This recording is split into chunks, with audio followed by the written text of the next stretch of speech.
All right, so when you hear the name Bill Gates, what comes to mind? Probably Microsoft, right? Or just immense wealth, world changing tech. But that's not what we're here to talk about. This isn't just another success story. Nope. This is about a way of thinking. We're going to break down this quiet, kind of unstoppable power of a relentless mind, a blueprint that honestly anyone can use. And this quote, this is everything. Seriously, it's the key that unlocks the whole mindset.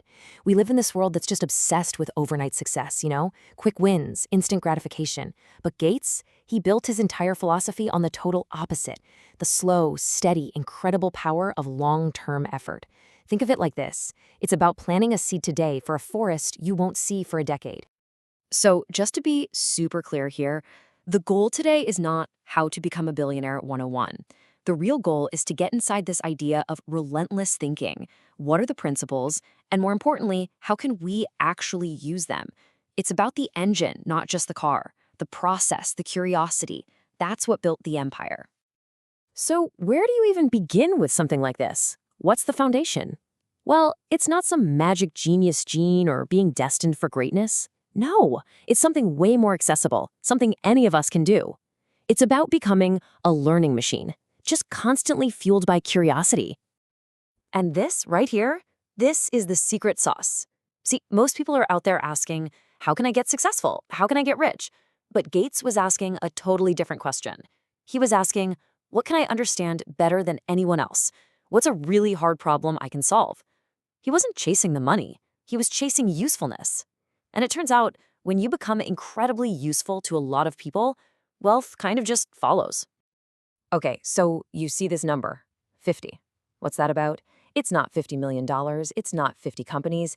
It's 50 books. That's how many Bill Gates reads every single year. And look, this isn't just some casual beach reading. This is a systematic, deliberate commitment to upgrading his own operating system, his mind. Because at the end of the day, if you stop learning, you start declining. Simple as that. And if you think reading 50 books a year is intense, get this. He also invented something called Think Weeks. This is where he literally, and I mean literally, goes off the grid. No work, no meetings, no phone. He just shuts himself away to do nothing but read and think. And these aren't vacations. They're incredibly productive.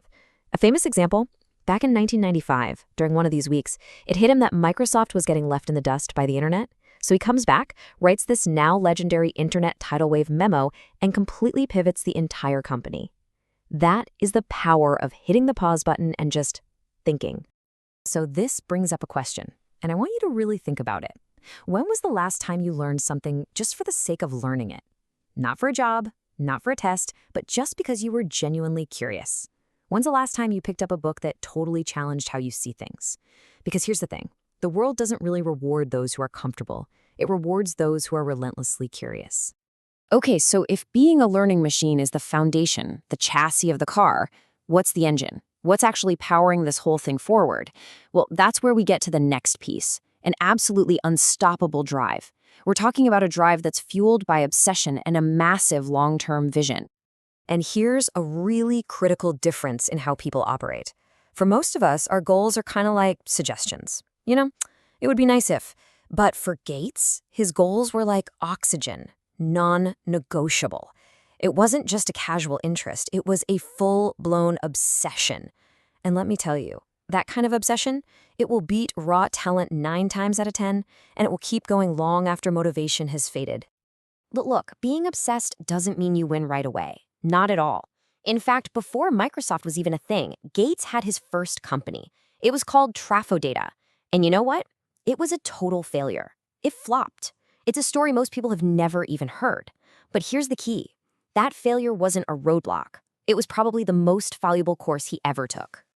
Yeah, think about that. He learned more from that company completely falling apart than he did from a lot of his early successes. Why? Because it taught him how to really dig in and analyze what went wrong. It taught him about markets, about resilience. He didn't look at failure and see a brick wall. He looked at it and saw data, pure, valuable data. And he used that data to lay the groundwork for what would become Microsoft.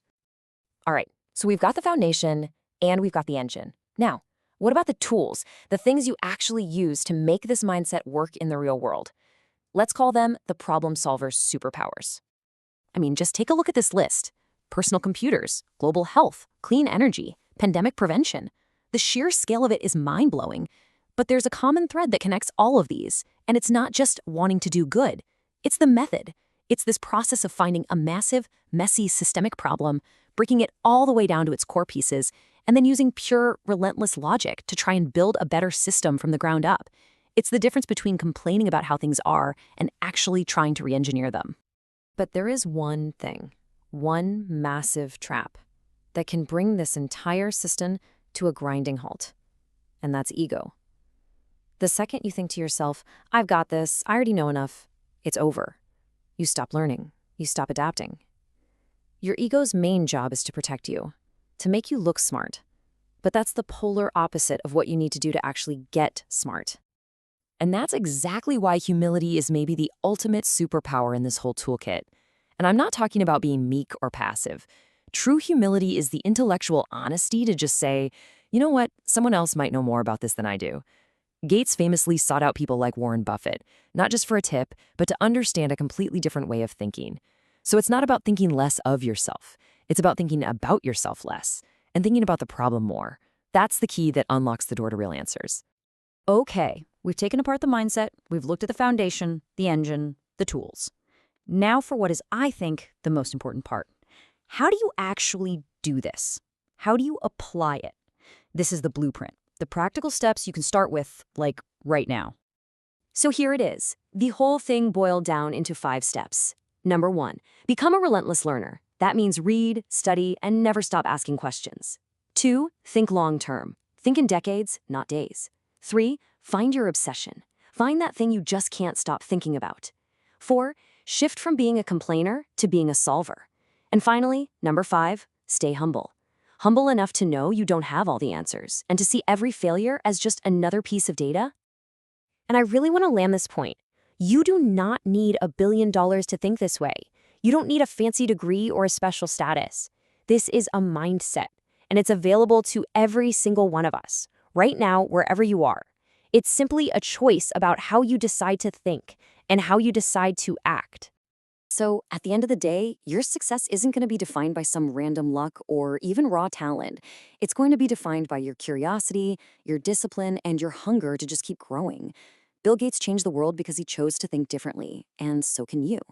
The whole journey, it starts with this simple promise to yourself. Not tomorrow, right now.